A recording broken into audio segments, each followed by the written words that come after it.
The moment Barron Trump dismissed Jasmine Crockett as unfit, she didn't raise her voice or even flinch.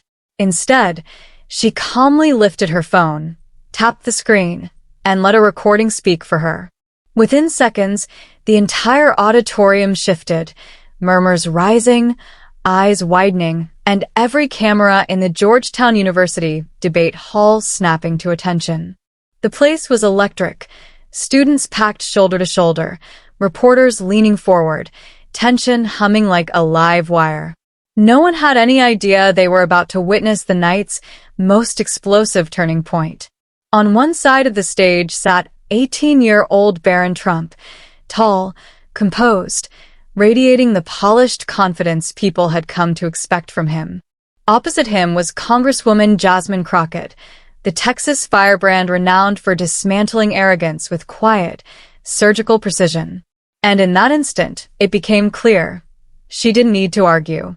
She came prepared.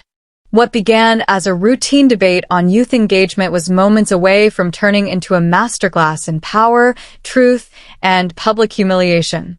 Crockett took the microphone first.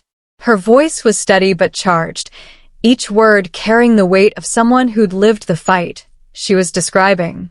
She spoke passionately about civic education, about empowering young people not with slogans or fear, but with knowledge, responsibility, and real leadership. Her message wasn't loud, but it was undeniable. And as she spoke, the room leaned in, sensing that whatever was coming next would hit harder than anything on the debate schedule. The crowd leaned in, hanging on every word. Then Barron shifted toward the mic, his expression tightening. His tone cut through the room like a blade. "Congresswoman Crockett, with all due respect," he said, "your record shows you're unfit to guide America's youth." The room went still. A ripple of gasps swept through the students. This wasn't debate. This was a strike. "You care more about viral moments than governing," he pressed on. "You're the problem with modern politics." Crockett didn't immediately respond. She simply watched him, patient and unreadable, before letting a small, knowing smile touch her lips. "Mr. Trump," she said evenly, "before you question my integrity, make sure yours is intact." Barron leaned back with a smirk. "My family's record speaks for itself." Her reply landed like a hammer. "You mean the events of January 6th? The election controversies? The legal battles?" She asked, her voice calm but the impact seismic. The auditorium didn't breathe. The tension was no longer thick. It was suffocating. The crowd erupted into uneasy murmurs. Orion Hale, towering at 6'8", rose from his seat, his voice booming across the hall. "You," he declared, pointing sharply, "are fundamentally unfit to hold office.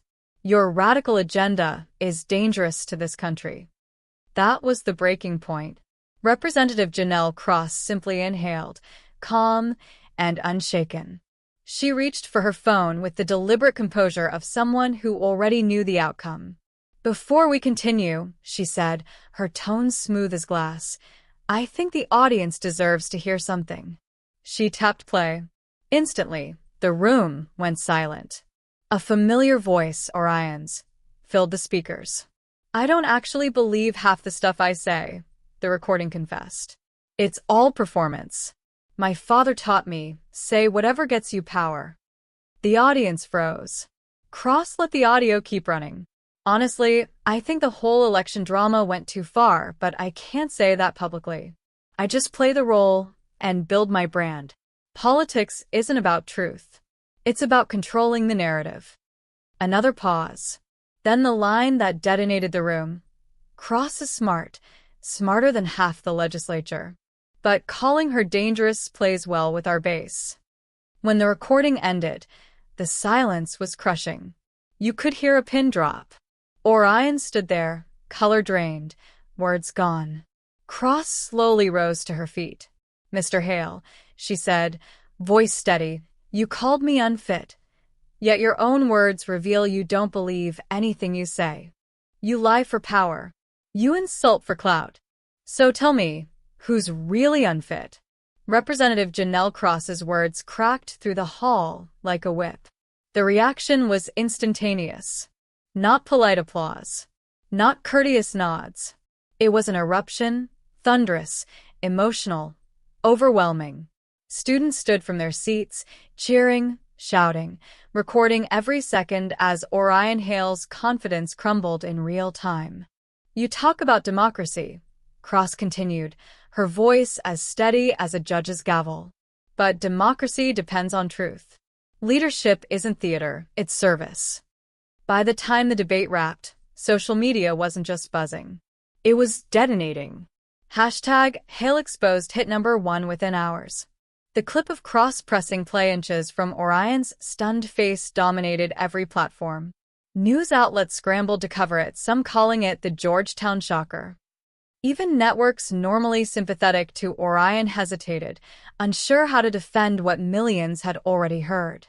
Students who once idolized him quietly wiped their fan pages, their bios, their photos. The illusion had cracked. 3 days later, Orion released a statement insisting the audio was taken, out of context. But no one was buying it. Not the students. Not the public. Even his own professors criticized the dishonesty. Membership in his political club plummeted. Meanwhile, Representative Cross's rise was meteoric.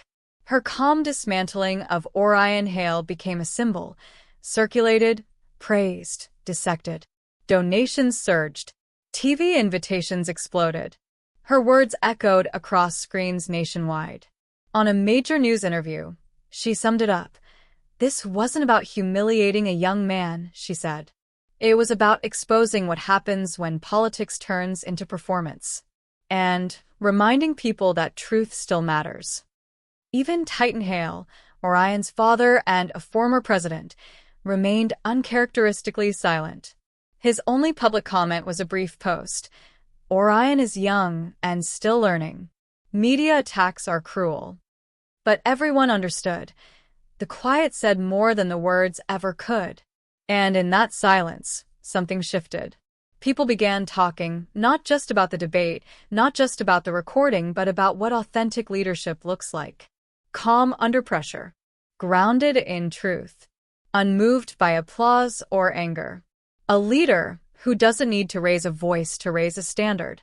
Because in the end, Janelle Cross didn't simply outdebate Orion Hale. She exposed an entire generation of performative politics. Leaders chasing virality instead of values, slogans instead of service, noise instead of integrity. And she proved something the country had nearly forgotten. Real power doesn't come from volume. It comes from integrity.